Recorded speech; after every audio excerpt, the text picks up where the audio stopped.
All right, what's up, you guys? It's your girl Alicia. Welcome back to my channel where we do crazy things in my chaotic kitchen, where you follow me along through a day in the life, and we are just building a lifestyle that resonates with us. And I'm happy to have you tagging along. Now, today we are talking about, well, not talking about, well, I'm giving you tips. I'm giving you tips on how to build confidence in the kitchen. I'm no chef, like you've seen my videos. I am no chef, but I have the confidence in trying new things and seeing if it works, seeing if I like it. And it took me a while to get here because of the fact that I used to have a very, very poor relationship with food. And now that I've built that relationship where food loves me and I love food and I love creating recipes, I love following recipes, and I love sharing the food that I make with others, I want you to enjoy that as well. So if you're coming on my channel not knowing where to start to build your confidence in the kitchen, one thing that I recommend is starting in the grocery store. Now, this is off the top of the three tips that I'm going to be talking about today, but I do want to add in the grocery store first is where you will find confidence of just getting to know the foods that are around you outside of the aisles in the middle of the grocery store.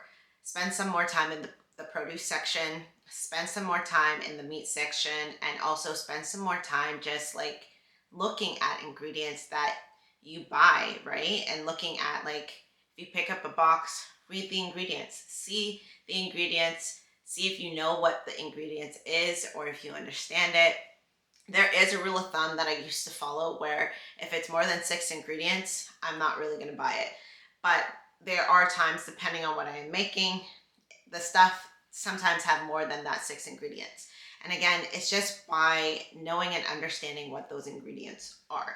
So we're going to go in a little bit further into these tips on how to build confidence in the kitchen. But if you haven't, I did upload a video that I'm going to pop up right here where I'm giving you a challenge on how to build your confidence in the grocery store. Click the link and follow it, and you'll see, and you might see a difference. To be honest, you might see a difference. So that's the link that I want you to do first if you haven't done that yet, and then come back to this video on how to build your tips in, oh sorry, on how to build your confidence in the kitchen. So let's get started. Tip number one, cook with someone that is more experienced with you. Okay, little story, little backtrack. When I was in college, my first year of college, I used to make craft dinner almost all the time. Take mine, I was good with like making breakfast foods like scrambled eggs and everything. But when it came to cooking, or yeah, cooking like chicken and beef and all of that, it was a hit or miss. And I had a roommate that was very experienced in cooking because she used to cook for her family all the time. And having that opportunity to have someone cook, and because she loved cooking, I took advantage of that. I allowed her to cook and I would eat the food. But now that I got older and I started to experiment and I got into this whole world of wellness and that I love, I decided that I needed to spend some more time in the kitchen, but I needed to spend time in the kitchen with somebody that knew what they were doing.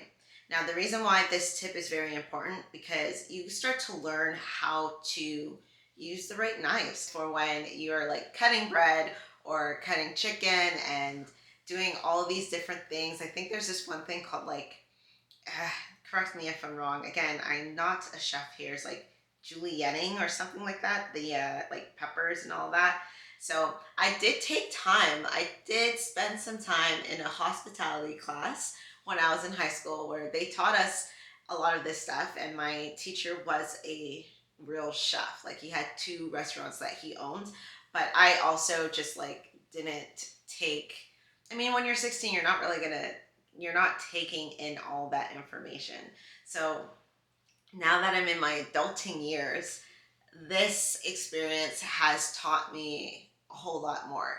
And another piece of advice when you're in the kitchen with someone that's a little bit more experienced with you, you start picking up on different things of understanding what cutting boards to use, what pots and all the different dishes to use, and then you also get into experimenting with the food. One of the best tips that I got was when you are seasoning foods, and please season your foods. This is where the flavor comes in, is that play around with it. I will follow recipes and they'll be like a tablespoon of this or a pinch of this, but sometimes their palate is going to be a little bit different from yours. So if you're also cooking something from scratch, play with the play with the seasoning that you're going to be using and experiment. Allow that to be where the flavor comes from and enrich your food. And I think that was like one of the best tips. Shout out to my boyfriend because he's the one that got me a whole lot more comfortable in the kitchen. And yeah, um another part of that with cooking with somebody is actually knowing give me a moment, is actually knowing when your food is ready. So when I used to cook chicken, I would honestly cook it until it was dry. No joke, because of the fact I didn't know when exactly it was ready to like take it off the grill. So knowing that a thermometer is actually super key and something that everybody should have in their kitchen, this helps you know when the meat is ready. And then also too, got taught that the meat continues to cook after you take it off, so you don't have to always go fully. Use the thermometer; it will tell you when it's ready. When you take it off, allow it to continue cooking before you cut it. So yeah, that's that tip. But more importantly, if you have someone around you that has a little bit more experience in the kitchen, spend some time in the kitchen with them, learn from them, get them to give you some advice, and then also take that and put your own spin on it as well. Tip number 2, try a new recipe. Okay, if you've been following me for a while or you just started following me, you see me trying new recipes all the time. But when the camera's off, I am going even deeper. I am baking, I am cooking, and I am looking up recipes to try. So if you actually go into the grocery tip challenge, spending more time, or if you watched it, you're spending more time in the produce section. This is something that actually helped me when I started going grocery shopping by myself. And when I started to spend more time in that section that I was not familiar with, I started picking up at least one vegetable and one fruit every time I went in. And it had to be something that I've never tried before. So then I would use that, say, vegetable, and I would make that the star of my recipe that I was using it in. And I would experiment. It helps you to experiment when you're trying a new recipe, and it also allows you to get a little bit more creative. I find myself when I started to use my hands more, that one calms me a whole lot more down, because I struggled with a lot of anxiety. But using my hands more allowed me to express myself, and I started to express myself through the food that I was making. And creating new recipes and trying out new recipes allowed me to see how those recipes that other people made, how they spoke through them. So, yeah, try a new recipe. I don't know if I have much left to say on that, um, but it really just taught me, even outside of the kitchen, to try new things because there's no harm in it, right? The worst thing that can happen when you try a new recipe is that you don't like it. But when you share it with somebody else, they might like it, and who knows?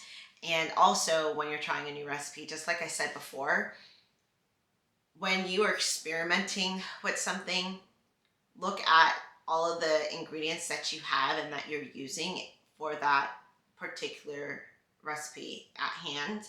And you can follow it to a T, but then you can also be like, I wonder what this might do to the flavor, or this sounds like it would work, and just experiment, like top notch experiment when you're trying a new recipe, but also on top of that, just have fun with it. Okay, so we've done 2 tips already. Number 3, and last but not least, is spend more time in the kitchen.